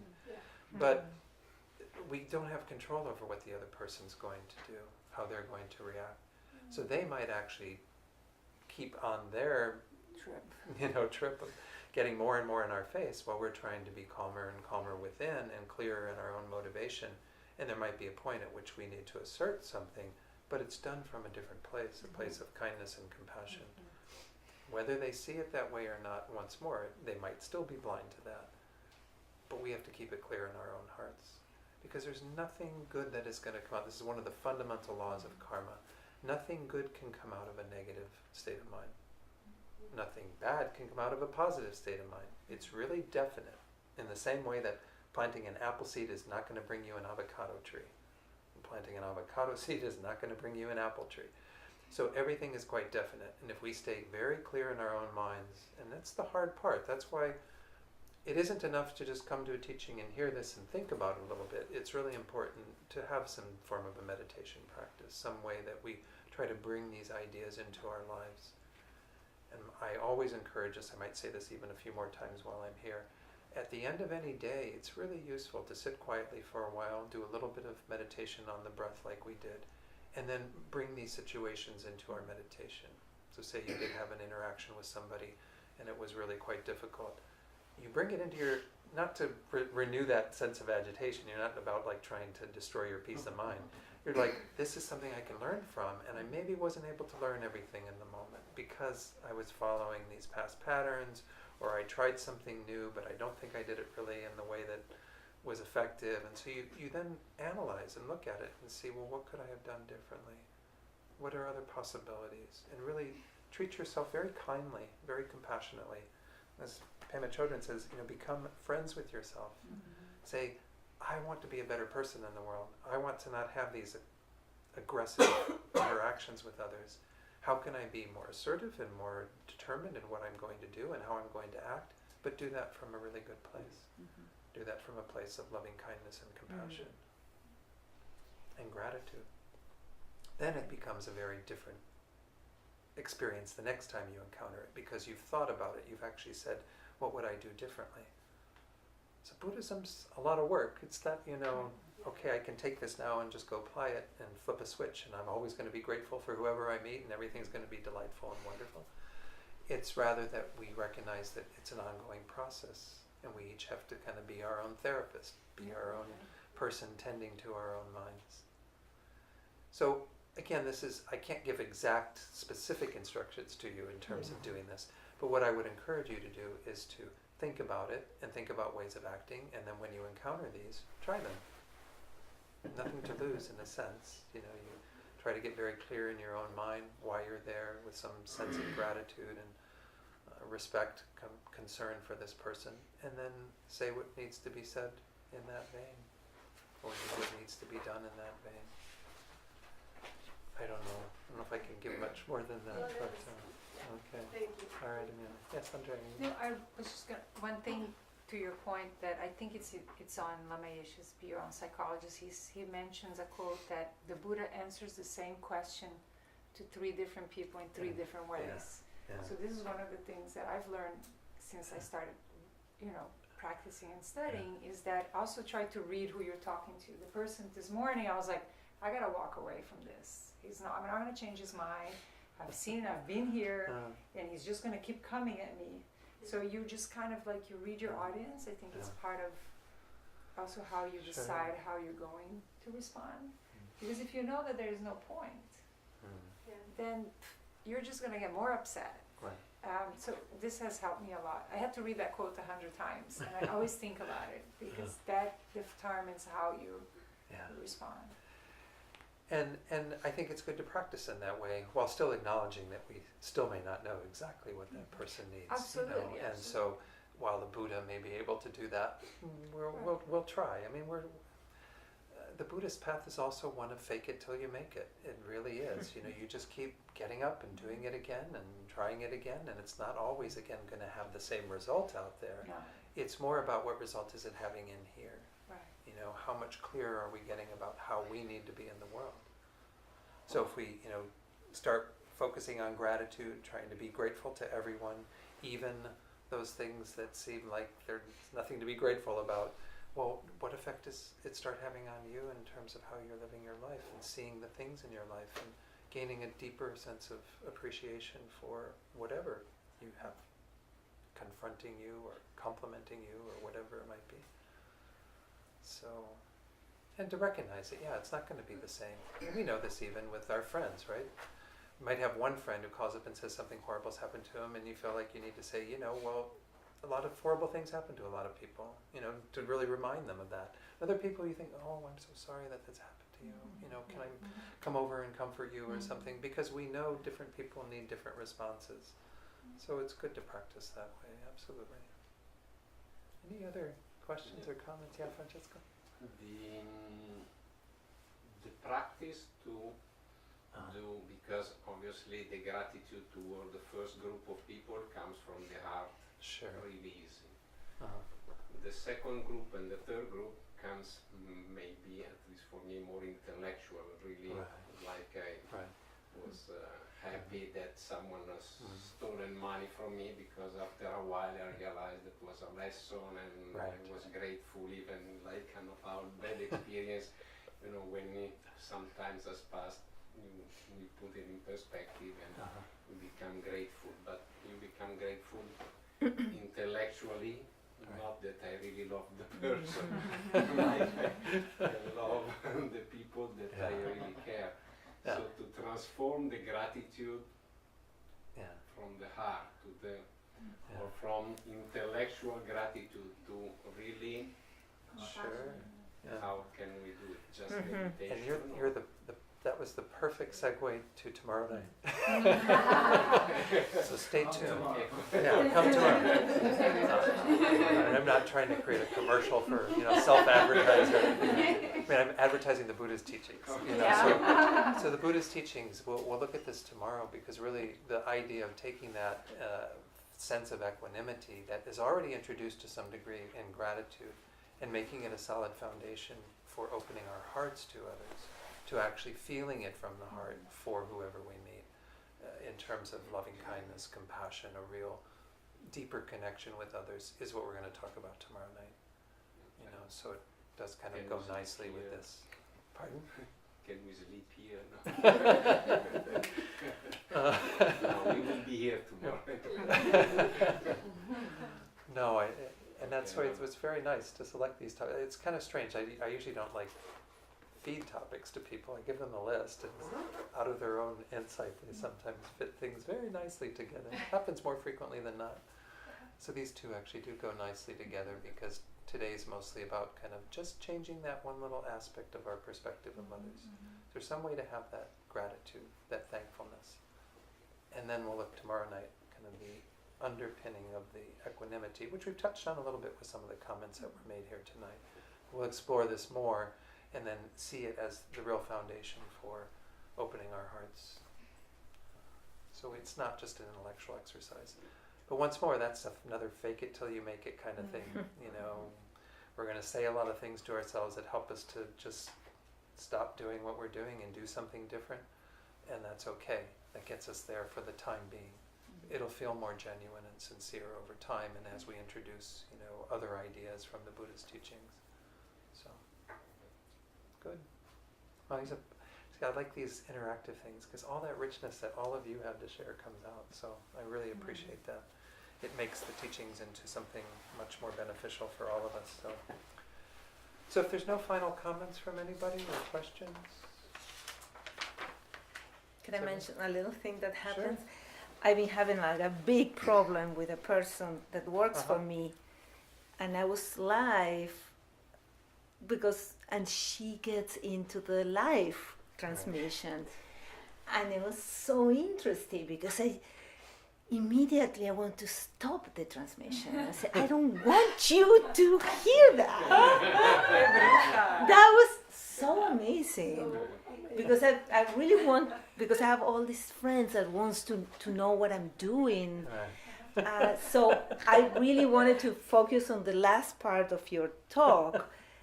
And she was online, and I was like, I don't want you to stay. Yeah, and she stayed. It was really, really, thank you so much. It was the perfect, I can't, of course. No, but it was the perfect example of what we, like, and the turmoil that creates this roughness inside. And she was there, and I said, okay, wait. We're listening to the same, and this is also, you need to hear that. It was interesting. She's in Argentina, but that's funny. Something similar happened to me. I was live, and a girl who bullied me in high school in Argentina, she asked me to be friends in Facebook, and long time, and I saw about it. I said, oh my gosh, would she want to be my friend? And I said, I'm gonna let her be my friend. And now the same. I go live and she started listening. And my first reaction was, what? How can I delete her? And I said, why? No. It's like this happened 30 years ago, maybe more. And it was so funny. I said, okay, maybe she needs to listen to this, and maybe this karma connected with her is that now I'm helping her in her life. Oh, that's great. It's so funny. she was there. So funny. It's so funny. Our minds are just so weird. We were lawyers and everything. It's a But big the problem. thing is that we are It's easy, a big in thing. this way, and instead of deleting her, we let her She works for me, stay in the but So this is again just she robbed me. It's another little final encouragement, just to be really, really easy on yourself as you work with all these ideas. You know, as I said earlier, this isn't a switch that you can flip. If the Buddha had sold switches that you can flip in your mind, that you immediately get rid of all the negative thinking and just only have positive thinking, well, that would be wonderful. But that isn't how our minds work. Our minds are pretty tricky things. So just be very gentle with yourself in working with these teachings. And if you can't feel grateful for certain people in your life right now, that's okay. It's okay. Perfectly okay. Thank you. She was listening to you. And I You think have permission. the more we look in the mind, the more we understand how delusional we are. Yeah. There was a time that I was like, whoa, and I thought I was a really good person. So. And again, also not to beat ourselves up for that too. You know, when we do start seeing the truth of what's been going on, kind of how our minds are, okay, can I accept that? That's another little mini thing I do on making friends with ourselves. This is actually a big buzzword in Buddhism right now, is self-compassion. And it's really important. We have a culture where we're so hard on ourselves. Just as a quick little thing before we conclude, Kristen Neff, who's written a book on self-compassion, it's got that title, Self-Compassion. It's got some really nice exercises and things in it. But she says, if you think about the way that if any of your dear friends would call you and talk about some things that they're going through, how you would talk to them, and then you look at how you talk to yourself, you would just see this huge contrast when we treat ourselves so badly, just really our worst enemies, just saying all kinds of negative stuff. So embrace yourself with some understanding that you're suffering too, that you have difficulties too, that you've got a crazy mind too, and that this is a shared experience, that this is not something in isolation. And just really generate those sorts of thoughts for yourself. Yes, I'm going to be kind to myself. I'm going to be attentive to myself, concerned for myself. It's not being selfish, it's just really taking care of yourself. Because whether, I don't know, people can debate about this, I suppose, but it really is true that if you can't be kind to yourself and compassionate towards yourself, it's really impossible to be that for others. Mm-hmm. So work with yourself first, and this is very much what gratitude is about, as well as equanimity, is looking at, okay, I need to take a look at myself and how I'm thinking about others, and begin to move in that direction. And if we see things we don't like and can't believe how much we still can't have gratitude for that person in our lives, that's okay. Accept that's a part of who you are right now, but you're not cast in stone. It's always changing. We just want to be the instrument of change, and actually move things in that more positive direction. So I hope that some of what I've said tonight is of use, and I would really encourage you, just in looking back, if you're on your way home or when you get home, just to maybe think, okay, what is one thing I can do on the basis of what I heard tonight? Because you've heard maybe a lot of things to work with, and so just one thought that really hits home, and this has been recorded, right? So people can go back and listen to it again. So just think of one thing. That's good. If you walk away from here with one thing that you think you could try to do from now on, and then just make some commitment to yourself to doing that, knowing that will be an improvement for you, but an improvement for others. So let's say these dedication prayers that are on the bottom of page 1. There's the first of the prayers, then the second one is on the top of page 2. And then we'll pause for a moment because we'll do prayers for our teachers. But these first 2 prayers, again, really briefly, we're just talking about taking all the energy that we've created, all the positive seeds we planted in our minds, whatever those are, and thinking, may these ripen into the best results. And in the terms of Mahayana Buddhism, this means for us to become a Buddha, a guru for others, a teacher for others, and to lead them to that same state. And then on the top of page 2 is this idea that we want this mind that is intent upon benefiting others to grow and develop in our own hearts and in the hearts of all beings.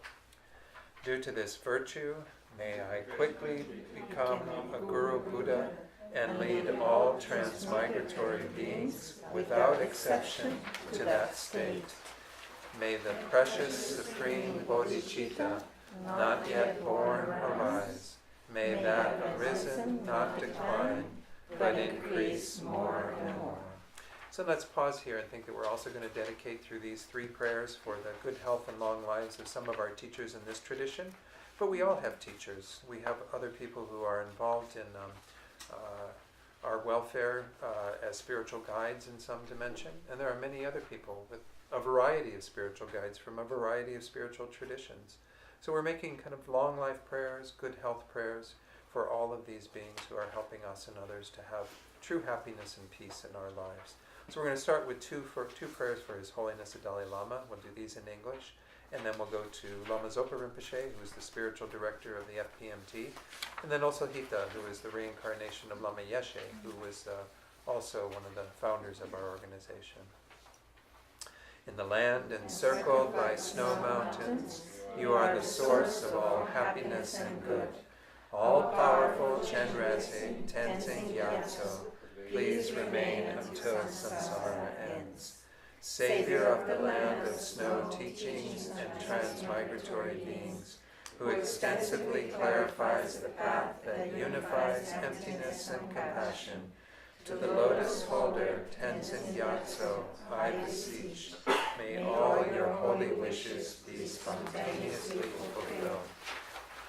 You who uphold the subduer's moral way, who serve as the bountiful bearer of all, sustaining, preserving, and spreading Manjunath's victorious doctrine, who masterfully accomplishes magnificent prayers honoring the 3 sublime ones, Savior of myself and others, your disciples, please, please live long. Venerable One, to you whose kindness exceeds that of all the conquerors for those wanderers in far-off places, especially the West, mindful of your loving concern for us, in intentionally descending again into a family of a far distant land, we make this request. Lama, please, please live on. So that prayer, that last one, just so you know, Lama Thupten Yeshe was Tibetan, and he reincarnated as a Spanish boy, the son of 2 of his students, so that's why that prayer is worded the way it is, that he went to a far-off distant land in order to return to us and to help us. So. And finally, I just want you all to just spend a moment dedicating for all those beings that we're holding in our hearts right now, certainly those beings who were killed as part of the tragedy in Las Vegas, all those that are affected by that, all those injured and so on. So many people suffering from that tragedy in particular, but also suffering in Puerto Rico and so many other places in the world where there's strife, where there's hunger, lack of resources, war, so many things going on. But we also have individuals that we know in our lives that are experiencing obstacles or illness, or even those that have died recently or are dying even at this time. So make strong prayers for their welfare. Kind of share this positive energy with all of those beings so they can be free of their suffering and find true peace. And may all beings find true peace and happiness through what we've done here tonight. Thank you all so much. Thank you. Enjoyed this very much. Thank you.